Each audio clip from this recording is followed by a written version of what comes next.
Welcome to the Big Movement Podcast. If you're ready to create results and make huge strides in your business, finances, personal development, and health, then you're in the right place. Pushing past excuses and powering through procrastination can be a challenge alone. Here, you'll get the support, tools, and knowledge you need to get to the level you desire in your business and life. Let's get started with your host, Byron Ingram. And welcome to another episode of the Big Movement Podcast. And today we have a special guest. We have Kevin-w-reese, who is a holistic health educator, author, and a regenerative detox specialist who's guided and inspired thousands of people to reclaim their health through his seminars, books, and his growing reach on Facebook. So let's dive in and learn how we can build to improve our health today. So let's give a warm welcome to Kevin. So Kevin, welcome.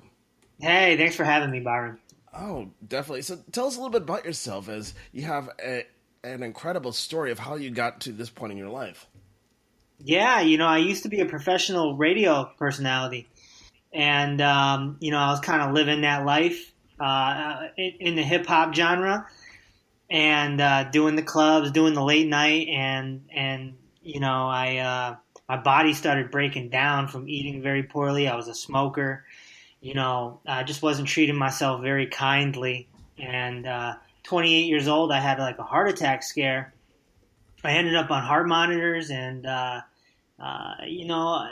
back and forth to the doctor. They never had the answers I was looking for. So, I took my health back. I reclaimed my health. And as I was doing that, I became passionate, went to school, and I quit live on the air in November 2012. And I started my own practice and a movement called Eat the Sunlight. And here we are, 4.5 years later. Oh, excellent. And that's powerful that you had that scare and it was transformative in your life, that you realized that you had to do something different, where there's so many people, they have scare after scare and they never make a change in their life. That's right. They never do. So now with this newfound, this passion for living, how did you go about doing it? As you were going along one path for so long in your life, and then to make a switch, that's not necessarily the easiest thing to do. Like just wake up one morning going, "Ooh, this isn't working. I'm suddenly going to be eating bean sprouts and other healthy stuff." Right. Well, it definitely was a process. I'd say it happened over the course of 2 years. Getting rid of one thing, getting rid of another thing. I eventually became vegan and more on an ethical side, but certainly getting rid of cheese was hard. So, there's a lot of factors. Going to the gym was a big deal, Byron. I remember walking into the gym for the first time and being like, this is so overwhelming. And now it's like nothing. It's like it's my life. And just little things like that, man. And so it's definitely a little process. But, coming in contact with so many people that need help, I'm always dealing with these people. And certainly I understand where they're coming from when they're having problems giving up cheese, or they're having problems getting, exercising and things of that nature. Because I completely understand. I've been there. So. Right. And of course, getting rid of cheese, that I can only imagine how hard that must be, since you look at how many dishes out there have cheese in it. That's right. And that means, like, pretty much, unless you're going to do something as a cheese alternative, you could pretty much kiss eating pizza goodbye. Yeah, pizza's gone, man. I mean, there's vegan pizzas out there, but, my philosophy is I don't want to fake the funk. You know what I'm saying? Right. If I'm done with pizza, I'm done with pizza. I don't want an alternative for pizza. I want pizza to be gone from my life, because it was one of the things that I was addicted to. It was one of the things that, put me in a bad situation. So, I do believe in food addiction. I believe that I have it severely, and I know a lot of people that do as well. So that's another avenue I'm going to be helping people with down the line. Right. So now expand upon it with food addiction, because some people are not necessarily familiar with the concept or realize that they actually have an addiction to certain foods. Yeah, I mean, I had a young lady hit me on Facebook just the other day saying, Kevin, please help me. I don't know what I'm doing. I'm sabotaging myself. I keep eating. I won't eat in front of other people. She's hiding it. She doesn't want anybody to see her doing it. She lost mad weight and then put it right back on. And she's discouraged and she's going down the wrong path. And so, that's just an example. That's on the tip of my brain because it literally just happened a day or two ago. But it is a very real thing, and people are attached. People can become attached to anything that makes them feel good. Right. What I teach when I'm doing seminars and webinars and whatnot is that your 5 senses are attached to your memory. So it could be anything, man. You could become addicted to massages. If you love massages and you're like, oh, they're so great. Next thing you know, you're getting one every day. And because it feels good. It stimulates you. So what stimulates us more than food, right? Right. That feeling of, it's sometimes it's the experience, Byron. Because it's think about it. If you go out, if you know that tonight at 7 p.m. you're going to go get your favorite food from your favorite restaurant, you're going to get it to go, you're going to bring it home, and you're going to watch your favorite show tonight. You're going to think about that today as something to be excited about. Oh, I can't wait till 7 o'clock. I can't wait for this food. I can't wait for my show. And it's going to build, and it's going to build, and it's going to build. And then you're going to pick up your food at 7, and you're going to smell it in the car on your way home to your house, and it's going to become this big ordeal. It's a big excitement. Oh my gosh, I can't wait. And then when you're done, you're just like, wow, it's that was it. That's it. Right. Exactly. And not only that, you look at how in society things revolve around food, and then how people are conditioned to just feel good about oh, you'll feel better here, eat this. Yeah. And all of that adds up over time. That's right. It does. Yeah. And then people don't really realize how it impacts everything in their life, that when their health starts taking a downward spiral, it starts to affect you financially and your well-being, or the things you're able to do in business, you name it. Yeah, absolutely. Absolutely. And then we got to deal with we have to deal with the traditions. And right. That is the hardest part for a lot of people, okay? If you're not supposed to be eating cake, what do you do on your birthday? Right. If you're going to watch football, what do you do about pizza, wings, and beer? We have all of these traditions that have been programmed into our lives. And this is what I see people really struggling with. Oh, Kevin, I've been doing good, but I went to my family picnic and, they do the fried donuts and I couldn't resist, It's we do fried donuts every year, Right. I must have it. Right. Exactly. And, as we're, the holiday season that's coming up here, mm-hmm. How is it that people should handle it? Because you think of all the traditions where, I want to say that people try to get the biggest plate possible because they want to have everything and a lot of it. And I'm let me have a little tablespoon of mashed potatoes. No, they want a whole potato, a whole gallon of mac and cheese, and whatever else. Before you know it, they're in a food coma. Right. Most people are that Thanksgiving weekend. Not just on Thursday, but on Friday, too. Right. It lasts the whole week. I have to eat a little bit more, back to sleep. Right. Well, it's important to know that, too. These are things put in place to help stimulate the economy. That's just good business for America. Right. But I think that the whole food coma thing is, sometimes it's a good thing because people can have a realization and be like, this is kind of stupid. Because I remember one time I ate so much pizza that I threw up. And I remember hugging that toilet and saying to myself, this is stupid. I mean, I've hugged a few toilets because of alcohol, in my 20s, but this stupid. And it was because, I bought a 2-for-1. There was a special. they run the specials on TV, and I didn't want to waste my money, so I ate a pizza, and I took a halftime break, and then I got busy on the second pizza, and my body rejected it, and so certainly there's got to be some people after their Thanksgiving coma that have that realization and say this is stupid, especially if they do it often and not just that one weekend.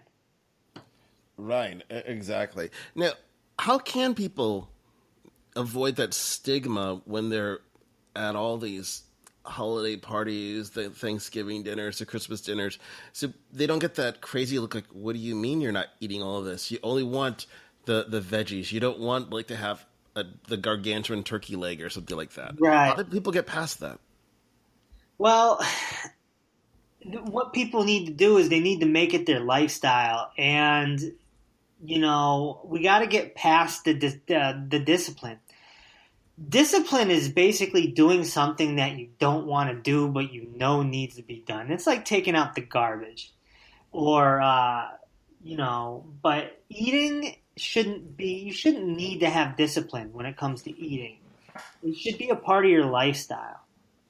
So people ask me all the time, like, how wow, you eat so much watermelon, or oh my gosh, you're eating salads all the time, and it's like, yeah, but I enjoy it. It's part of me now.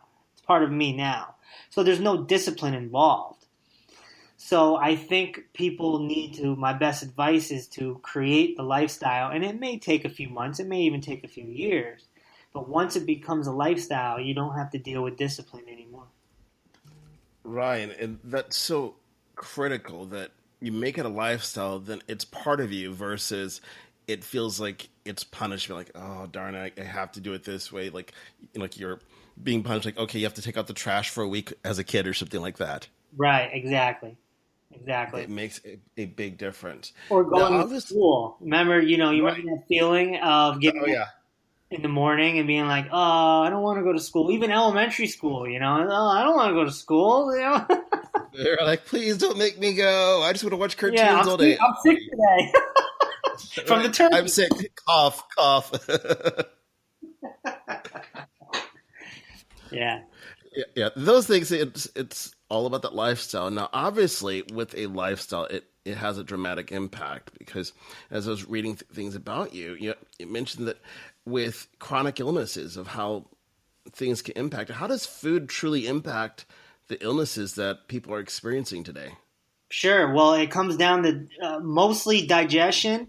There's a lot of foods that we eat on a normal basis. The average person eats that does not digest properly. And what happens is it stays inside your body. So if we're not, what we don't eliminate, we accumulate. So chronic illness is mostly caused by accumulation of, junk, or waste is the best word, waste. So, just imagine your garbage man not coming to pick up your trash anymore in your house, and your property starts to fill up with waste.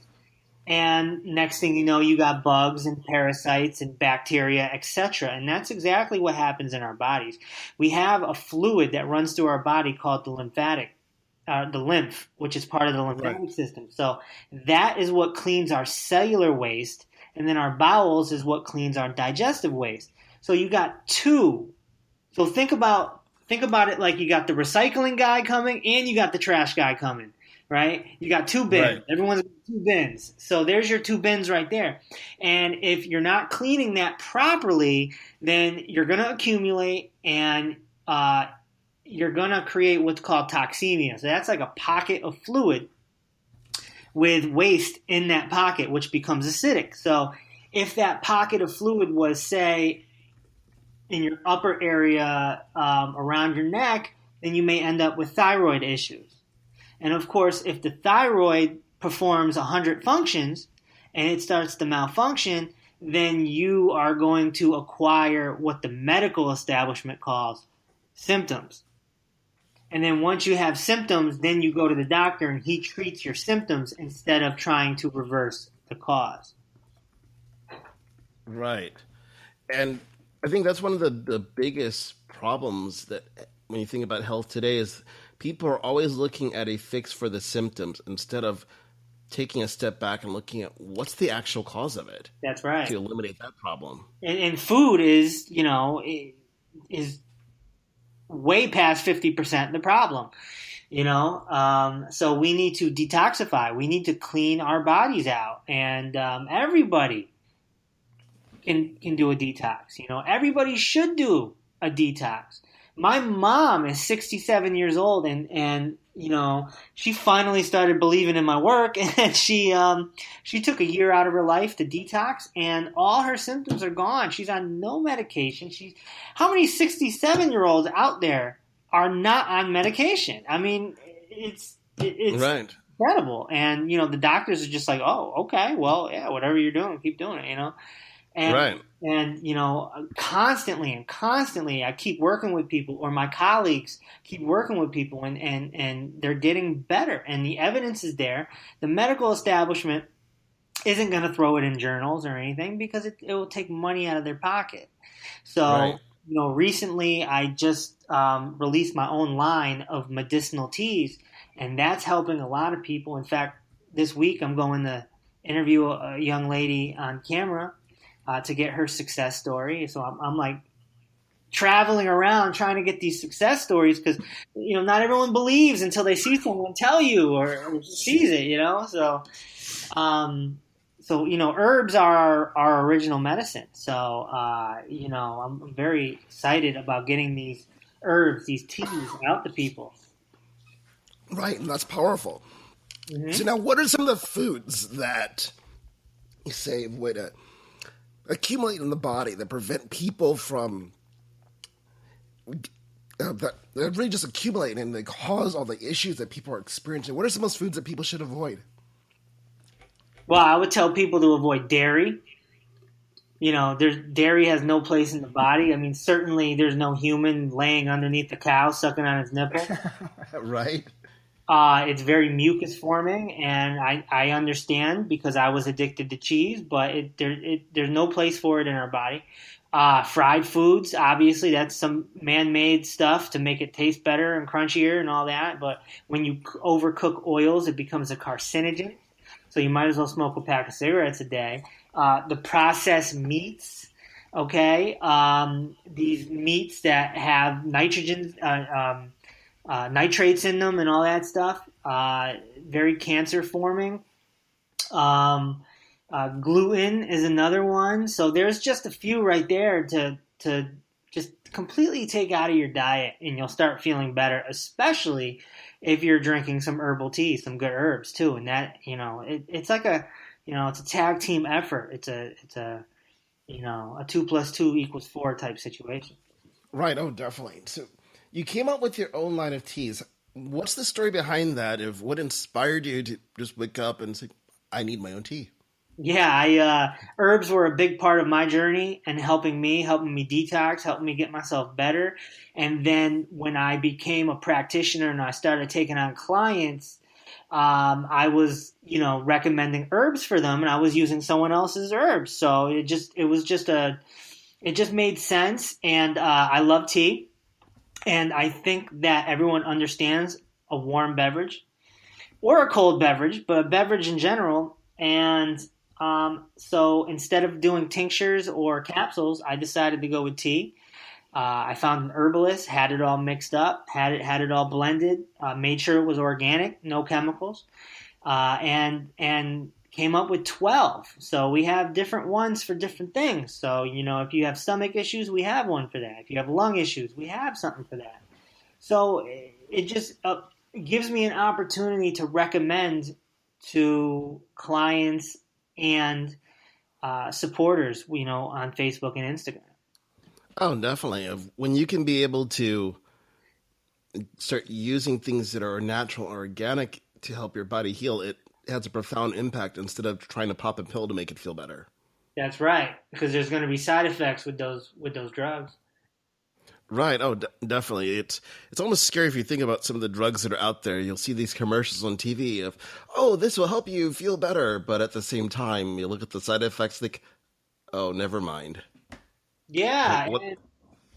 And I realized a while ago that in order to help people, and in order to kind of get the word out there, I kind of have to fight fire with fire, unfortunately, Right. because boy, is this medical mafia, this medical establishment, boy, are they strong. And you mentioned the commercials, and all you got to do is watch TV, and you'll see. I mean, you'll see a KFC or Pepsi commercial, and then right after it will be a drug. And it's Right. like, hello. It's like they're telling you right there, like, hello. And the drug commercials are very clever. They're very clever. They show somebody happy and dancing but they're talking about their symptoms and how this drug has helped them. And it's like, dude, in order to get in there, you got to fight fire with fire. So now I need to put out commercials that are similar, Right. except on the natural side of things. And I have a children's book coming out too, which is going to help with that. But that's another story for another day. Right. Oh, definitely. It's almost a shame that you have to take things to that extreme to get your message out there, where it should almost be a natural progression for people to say, oh, wow, this makes total sense. These Yeah. herbs have been around for how long? And they've helped people for tens of thousands of years. Yeah. And it's going to work better than this pill. Oh, I'm all about it. Versus, oh, that can't possibly work. Dude, even the animals use herbs. Even Right. chimpanzees, gorillas, they use herbs to help them rid themselves of parasites. Yeah. There are animals out there where when they get bit by a poisonous snake, they automatically run as fast as they can and find them some plantain herb because plantain neutralizes the poison. This is incredible. Like, who taught who taught the animals to do that? It's Right. like, it's so obvious, Right. Exactly. Those are the things which should be an indicator if animals in nature have that instinct of what they should eat when something goes wrong.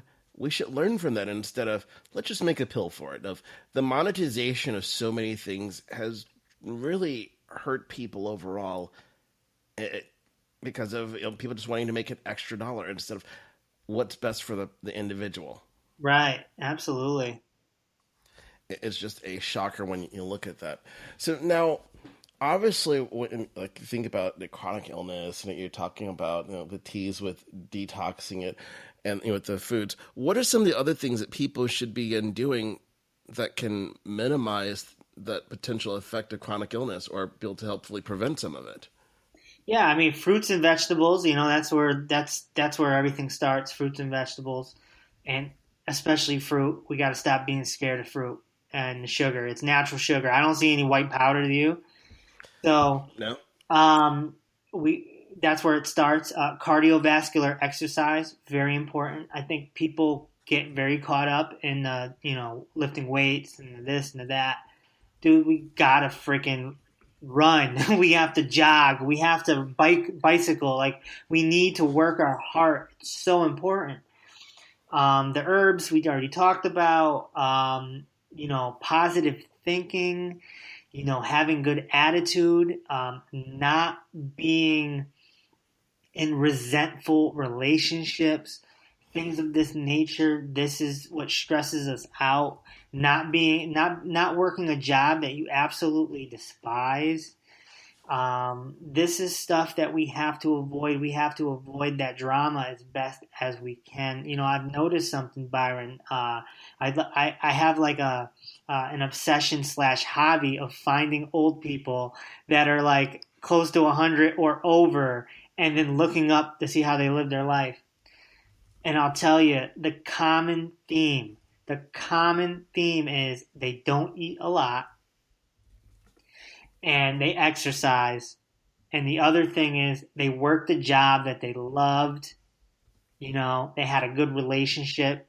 And they just enjoyed their life, man. I think that we got to enjoy this life and we need to be excited about it, and that will actually help our health. You look at guys like Clint Eastwood. He's still directing movies. He's like 85 or something, man. Right. Jack LaLanne died at 96. He was in the gym a week before he died. Right. these people are, they're living a long time, uh, because they're excited about their life, man. 70 is like the new 40. It can be. It Right. can be. And exactly. And it's so important that you mentioned that you have to do what you love because it gives you that sense of purpose each and every day with what you're doing. I think a great example of what happens when you lose that sense of purpose. Do you remember back when Joe Paterno was no longer able to coach football Yeah, because of all the scandals? When that happened, it was almost a guarantee. Like he's not going to live much longer because that's what was his drive. And sure enough, he he was died. gone not too long afterwards. That's right. And there's something similar going on in the world of wrestling, WWE. Vince McMahon has been running the WWE for 40 whatever years. He's 71. A lot of people want him to pass the torch, Right. but he loves his freaking job, man. He loves what he Yeah. does. Right. If he did pass the torch and retired, how much longer would he have left? Because what else Right. would he do? Right, exactly. If you've been doing that one thing and it's that thing you look forward to every single day, you have that drive. It makes a world of difference. And then on that flip side of it, where you can see issues at a younger age, look at the number of people that they spent their entire career in the military, and then once they get out, now like what do they do? That's That was right. their whole identity. And another example is Dick Van Dyke, the Yeah. actor slash comedian. He's still out there.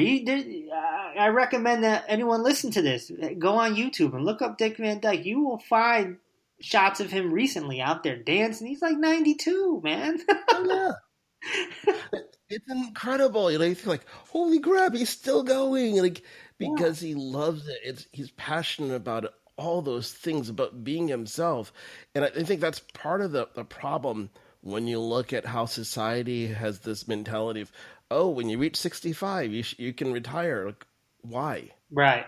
Why? What you love, and then you're never really working, and you're going to live that long life. You think of how many people, when they say, okay, that's it, I'm no longer working, their sense of purpose is gone. And then why are they waking up every single day? Right, right. And that's one of the things that I love about entrepreneurialism. It's always exciting. you know, Oh, yeah.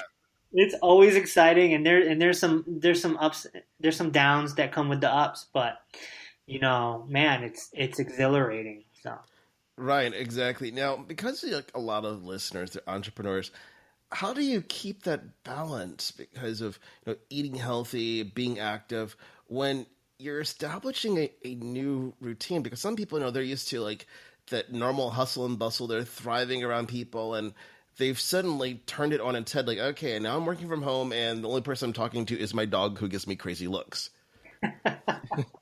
How do you keep that balance?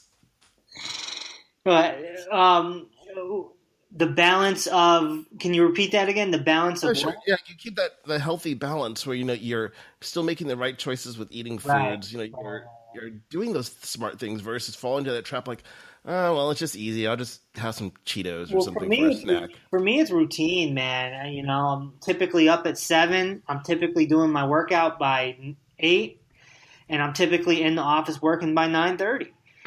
And Okay. I do my best to exercise at home instead of going to the gym. I've noticed that a lot of my entrepreneur buddies who are very successful, that's what they do. They don't want to go to the gym. You lose that momentum, getting in the Yeah. car and yada yada. Everything's from home, and you fit your breakfast and your lunch and your dinner into that routine, and you just have a routine, and you just stick to it, Right. and it works out beautifully. Right. And I find it fascinating that it's of how certain people that they love to work out at home. Like for me, I love it by going to the gym first thing in the morning because to me it's that aspect of seeing others around interacting, and I get ideas like, "Oh, that's interesting of how those people are interacting. Let me write this down. How could I use that?" Yeah. Where it's that stimulation, because I'm a people person, and so I have to build that in somehow in my day. Because if I'm just at home the whole time, like, all right, I've interviewed people for podcasts, I've had a couple Skype calls, but Right. I need that human interaction. Otherwise, like, okay, this is going to go great. So Yeah. No, everybody's a little different. I hear you, and I go to the gym at least once a week, sometimes two, just for exactly what you're talking about. You get in the sauna, you chat it up with some other people. Um, but for me, it's about momentum. But everyone's different. Right. I love Oh yeah. convenience. I love convenience. I thrive off convenience. We were Oh just yeah. talking about earlier. We were talking about the platform that you're interviewing me on right now. Uh, Right. And so this looks like a very awesome program, and it looks very convenient, so it's appealing. Right. You have to do things that help you get your message out there. Yep. So obviously, in this process of becoming an entrepreneur, you went from the whole radio broadcasting world into the health world.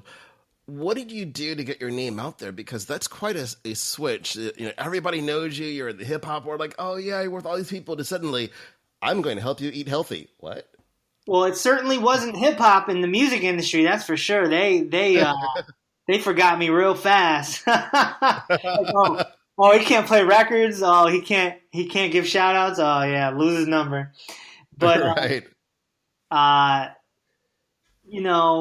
the people that did follow me on Facebook for being the radio, I was like a shock jock. Hmm. But the people that followed me, they saw my transformation. That really helped. That really helped me in the beginning in 2012, 2013, get my first clients and stuff like that, and get that experience under my belt. I mean, I felt like I was a veteran by 2014, and wrote my first book. And then once the book came out, things really started to kind of take off a little bit. And people started posting the book on Instagram and Facebook and stuff like that. And then the public speaking came in. So I'd say social media, Byron. Social media is everything to me. It helps so much. So going out and doing a gig somewhere, whether it's speaking or doing a vending table at a fair or something like that. Stuff like that goes a long way, because you can take those pictures and take that video and then put it out there to mad people that aren't even in your city. So, that's just kind of how things snowballed for me, is just sharing through social media, and also doing some advertising. Sometimes you got to pay to play, and I definitely took a lot of marketing classes to learn all this. Because I knew that I wanted to make a living digitally for the most part, and you got to kind of learn it to do it. Right.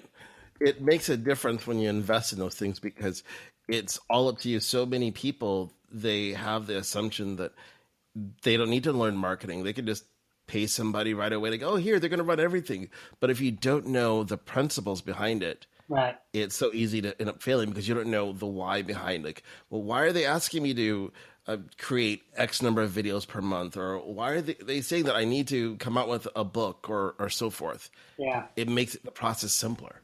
Yeah, absolutely, man. I just, because for me, I did well my first few years, and then the clients dropped off. It's like the Right. well went dry, and I'm sitting there like, wow, how did my income drop so much? What did I do wrong? And what I did wrong is I wasn't replenishing that well, and I didn't realize that you got to build an audience, and Right. Exactly. so that's what I did. I It's started working on my Facebook following, and it's been really a game changer. I'm working on my Instagram now, because once you master one, then you go on to the next. right. And so I do believe that Facebook and Instagram are the two best outlets there are, and go figure, they're owned by the same company. But Zuckerberg's got a lock on the game right now. But But Right. but man, social media really, boy, does it help. Just what a blessing to be in 2017, 2016, this era.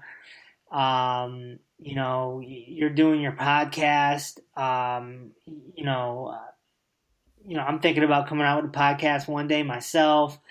I'm doing Facebook Live. I mean, we have all these opportunities. I mean, can you Right. imagine living in 1817? Oh gosh. Like, okay, so we just plowed the fields. Now what? Let's go hang out and just like play the piano. All we would do is get drunk, and people Right. drank a lot back then, man. They drank a lot. We would drink a lot. We would smoke a lot. People drank and smoked, and they read their newspaper. Right. Newspaper was the media, right? Right. And if you wanted live entertainment, maybe they had some plays. I don't know, and then where do you go to the bathroom? I don't, man. It's crazy, man. Just Right. I'm all about But 2016, 2017. right. Of course, I think about the communication aspect. Like, okay, we typed up all the correspondence to send out. There it goes. Okay, now what? What are Yeah, we gonna right. do? Versus you send a text, you get a response back 30 seconds later. Like, all right, I just technology changes everything. you know sometimes I want to like just go into a real urban area and like preach to these young kids that you don't have to become a drug dealer. Like you can bring that same hustle to online and ethically make a living. Like Right. like it's so easy right now, and I use the word easy loosely because there's hard work involved, but on paper, like if you sketch it out, it's pretty easy to make a living online, man. And Right. if we could get that message to the drug dealers out there, they could take that hustle and use it for good, man.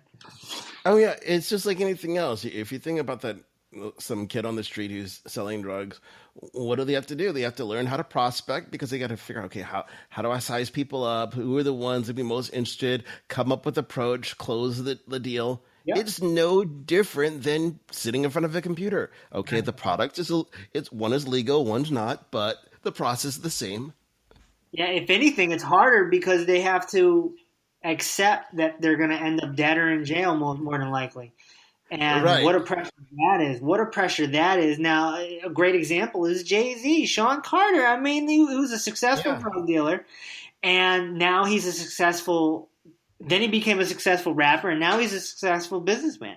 So, Right. wow. Like, what a story. Like, he's like a real life living success Scarface type story. Right, exactly. That it shows that it can be done. It's just a matter of that people have to accept there's more than one way to get there. I look at it this way on marketing online. If someone doesn't like what you're saying, what's the worst that happens? They unfriend you on Facebook. Right, exactly. like, oh wow, big loss. There's 7 billion more people on the planet to possibly connect to. Next. Yeah, right, exactly. And I It's think live streaming is the future. And, oh yeah. and I think that idea is based off of podcasting because podcasting is live streaming. It's just audio streaming. So I Right. think podcasting really opened the doors for everything that is happening right now. Right. It's everything is that evolution of because of technology evolving of how people can get their message out. That in the past, that for a small business that was out there, someone was usually limited to the people that were in the local area. So let's say someone was a coach. Yeah, for the most part, their clients were within a local radius of wherever they are, and that was the extent of it. But now, like, oh, you can coach someone via Skype or one of the other video conferencing platforms that are out there, and you can people all over the world can hear your message. Where in the past, unless you were doing the hardcore speaking circuits like Zig Ziglar, you were kind of limited to who your audience was. Yeah, absolutely. I had a client once from Greece, and we did it through Skype. We did our session Yeah. through Skype. And I think what you just said is interesting with the public speaking circuit, because me being a big public speaker, I'm looking to make that avenue happen more too, and then combine the two. If you Right. combine the two, I mean, you're wow. Les Brown is a great example. Les Brown is a big motivational speaker, and his online game is pretty good. Tony Oh, yeah. Robbins as well. I mean, there's so many ways to take this thing, man, and Oh, definitely. yeah, and help a lot of people along the way. Right, exactly. It's just all about making that choice of how do you want to define your life and make the changes so you have a platform to stand on.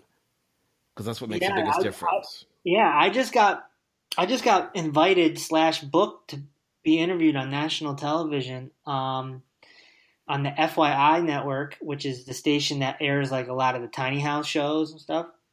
Oh, nice. So I'm going to be interviewed on that in April. Well, it'll air in April, and that, you know, so again, social media, like they look and they see how much followers you have, and they look at this and they look at your press kit, and and then they give you the opportunity, and a lot of these young kids. I have an intern right now who he's so eager. He's so eager. He's 23. He's so eager, but he doesn't completely understand how much work goes into it and how much preparation goes into it, and that not just anyone is going to be asked to be interviewed on national television. Like there's so much work that goes into that one piece of paper, that press kit, that one sheet, that one piece of paper could be 5 years, 10 years, 20 years of work on one piece of paper, man. Right, exactly. It's crafting things so carefully. It's kind of like if you think about TED Talks, people would think, oh, but it can't be that hard to just speak for 18 minutes. It's incredibly hard because you don't have that extra bit of time where like you can just talk on and on. It's every word Yeah. has to be planned out. And to get on TED Talks, because that's something Right. I've been trying for a while, and I know eventually it's going to happen. But again, it comes down to your following, your message, your press kit. Who is this guy? Is he worthy of our 18 minutes? Is he? It's there's so much that goes into it, and anybody can do it if they're willing to put in those first 2 to 5 years of grind. Right, exactly. I think that's the key to it. Anything that you want, it doesn't matter if it's your business, it's your health. It all comes under one thing. You have to be willing to put in the time, just like how you transform your health. It didn't happen overnight. You just didn't wake up one day like, I'm going to be healthy. The next day you look down and go, look, it worked. Yeah. I think it comes down to one word, man. It's just commitment. Right. It's, are you going to get on your knee and pop the question and Right. put a ring on it, or are you just going to keep sliding through on Saturday night and leaving? Are you going to make a commitment? And that goes with anything: health, business, your spouse, whatever. Right, definitely. I mean, it all makes a difference. So I wanted to thank you for coming on to the Big Movement podcast today. So how can people learn more about you, your book, your teas, everything? How can they learn about it? Well, my hub for everything is pretty much Facebook. So you just find me, just type in Kevin-w-reese, and or go to facebook.com/Kevin-w-reese official. I put out so much content and so much free stuff on there. Of course, Instagram, you can find me under the same name with the W. And but if you're interested in trying a tea or getting a book, go to eatthesunlight.com. Or you can just Amazon me. That's the new thing, Byron. Back in the day it was Google me. Now it's Amazon me. Right, Oh, exactly. great for picking up chicks. Hey, Amazon me. Oh yeah, like you'll have me delivered at your door, sometimes in 1 hour. I'll be there in 2 days, baby. Amazon. Right. Yeah, so you can find me on so many different platforms. Kevin-w-reese. Make sure the W is in there and you will find me. Awesome, man. It's been an honor to have you onto the podcast today. Thanks for listening to the Big Movement Podcast today. And be sure to subscribe so you don't miss an episode. Now that you've surely been inspired to take your entrepreneurial career and business to the next level, you can stop by the website and get more. And if you're ready to boost your business brand, be sure to grab your free report, 7 Easy Steps to Build Your Brand Today.